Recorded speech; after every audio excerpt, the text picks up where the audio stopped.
तो दोस्तों, अगर आपने देखा कि हमारे कितनी छत पर अच्छी वेजिटेबल्स उगती हैं, तो अगर आप चाहें तो अपनी छत पर थोड़ा सा मेहनत कर कर इसी प्रकार से आप भी लगा सकते हैं। और अगर आपके पास छत नहीं, नीचे का भी स्पेस है, कुछ आपके पास ओपन स्पेस है, आपको ये देखना होगा कि आपकी वहाँ पर कितनी धूप आती है। उसी हिसाब से अपने प्लांट्स को आप सेलेक्ट करें। 2-4 सब्जियाँ लगा के देखें या 1-2 भी लगा के देखें, तो आपको थोड़ा थोड़ा आनंद आएगा दोस्तों। और साथ में 1-2 प्लांट आप फूल के भी लगा देंगे, तो आपका जो आसपास का आंगन है या आपकी जो छत है वो बहुत सुंदर हो जाती है। थोड़ा सा ट्राई करें, इसमें बहुत ज़्यादा मेहनत की आवश्यकता नहीं बनती है।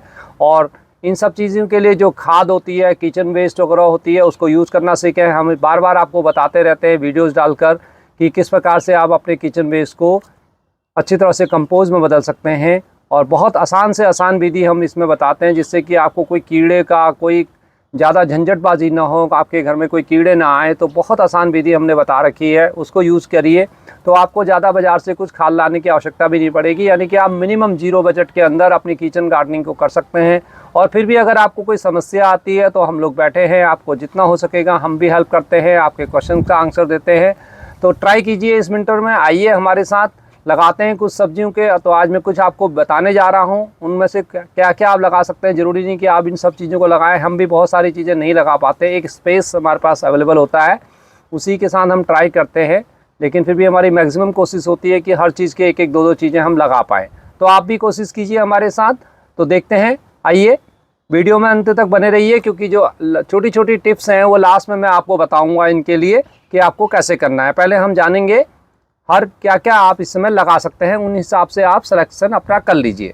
दोस्तों, सबसे पहले हमारा इस वक्त आता है, आप चाहें तो बैगन की पौध लगा सकते हैं। बैगन देखिए दोस्तों, इस प्रकार से ये जो बैंगनी रंग के बैगन होते हैं या वाइट कलर के बैगन आते हैं या आजकल हरे वाले बैगन भी आते हैं, इनमें से जो भी वैरायटी आपको अच्छी लगती है उनको लगाने की कोशिश करें।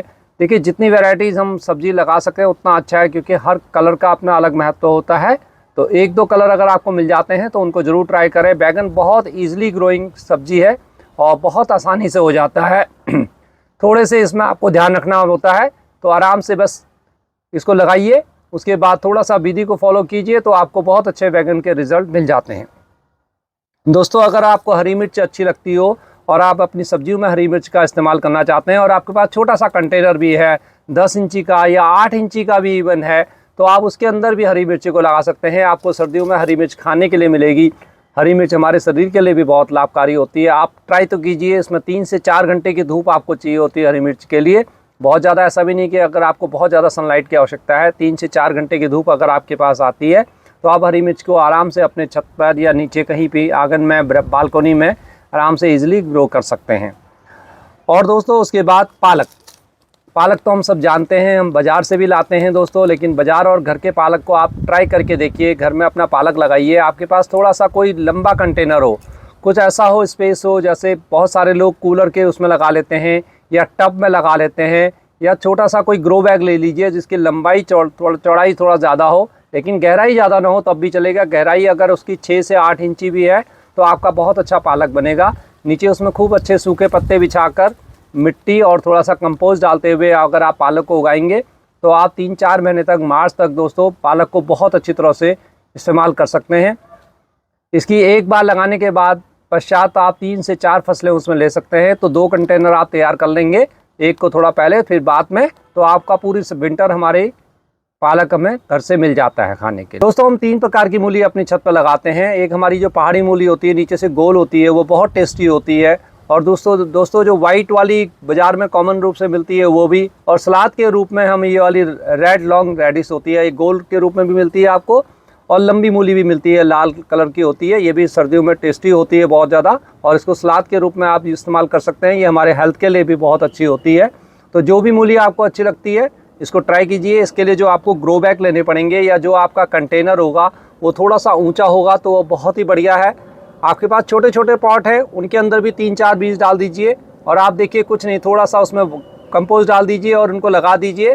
पानी उनको समय पर डालते रहें कि जिससे सूखे ना। आप देखेंगे 60 से 70-80 दिन के अंदर आपको लंबी लंबी मूलियाँ खाने के लिए मिलेंगी। बहुत ईजी है ग्रोइंग करने में। बाकी टिप्स भी हम आपको बाद में बताएंगे इसकी। तो दोस्तों, मूली के बाद अगर आपके पास और थोड़ा सा और आगे जाना चाहते हैं और थोड़ा सा आप कोई गार्डनिंग का स्पेस है और आप अच्छी गार्डनिंग कर लेते हैं तो आप इस वक्त गोभी, ब्रोकली, ये दोनों चीज़ें लगा सकते हैं। गोभी में पत्ता गोभी और फूल गोभी आप दोनों लगा सकते हैं अपने स्पेस के हिसाब से। और ब्रोकली लगाइए ज़रूर। ब्रोकली एक बहुत महंगी सब्ज़ी भी होती है और सर्दियों में बहुत अच्छी खिलती भी है और ये हेल्थ के लिए भी बहुत बेनिफिट होती है और इजी ग्रोइंग है। कुछ नहीं करना, आपको बीज लाने हैं, इनकी आपने नर्सरी तैयार करनी है अलग से, और जब पौध हो जाए, छोटी छोटी 3 से 4 इंची की पौध हो जाती है आपकी, तब उनको शिफ्ट कर देना है अच्छी खाद लगाकर। तब बाद में हम आपको बताएंगे कि मिट्टी कैसे तैयार करनी है। इस वक्त आप इनकी कम से कम पौध लगाना स्टार्ट कीजिए। और मिर्ची के साथ अगर आप शिमला मिर्च भी ग्रो करना चाहते हैं तो ये बहुत सही समय है कि आप शिमला मिर्च के बीज लाइए और उनको लगाइए। आप रेडीमेड आजकल नर्सरीज पर जाएंगे आसपास में तो आपको छोटे छोटे प्लांट भी मिल जाते हैं, तो आप वहाँ से भी ला सकते हैं। आपको ज़्यादा आवश्यकता ना हो तो वो भी कुछ ज़्यादा महंगे नहीं पड़ते दोस्तों। 4-5 पेड़ ले आइए और उनको ट्राई कीजिए। और शिमला मिर्च भी इजीली ग्रोइंग हो जाता है। उनमें कुछ चीज़ों का ध्यान रखना पड़ता है, वो आपको धीरे धीरे सब समझ में आ जाएगा जब आप पहले स्टार्ट कीजिए। और दोस्तों इसके अलावा इस वक्त आप जो लगा सकते हैं वो है टमाटर। टमाटर दोस्तों ईज़िली ग्रोइंग है। बस टमाटर के आप बाज़ार से नहीं भी लाना चाहते हैं, अच्छी क्वालिटी का टमाटर आपके घर पर है, कोई लाल हो रखा है तो उसके बीजों को सुखा लें और उसको डाल दें तो उससे भी टमाटर हो जाएगा। लेकिन दोस्तों अगर आप अच्छी मेहनत करते हैं और थोड़ा सा अच्छा आपके पास स्पेस है तो फिर आप घर के टमाटरों से न लगाते हुए थोड़ा सा अच्छी क्वालिटी का बीज लाइए, उससे आपको रिज़ल्ट बहुत अच्छे मिलेंगे। आप देखेंगे एक एक पेड़ पर आपको टमाटर के 4-4, 5-5 किलो आपकी उत्पादन होता है। बहुत आनंद आता है और बहुत अच्छी भी लगती हैं इस वक्त सब्जियां सर्दियों के अंदर। तो पानी डालने की भी ज़्यादा आवश्यकता नहीं पड़ती है, बहुत ज़्यादा मेहनत भी नहीं होती है। बस थोड़ा सा आपको उसमें पेस्ट कंट्रोल करना पड़ता है, थोड़ा उसमें समय समय पर नीम ऑयल वगैरह का इस्तेमाल करना पड़ता है। और टमाटर और जैसे मिर्च वगैरह है, इनमें मरोड़िया रोग आता है तो उसको कैसे दूर करें, वो सब टिप्स हम अपने समय समय पर आपको देते रहते हैं।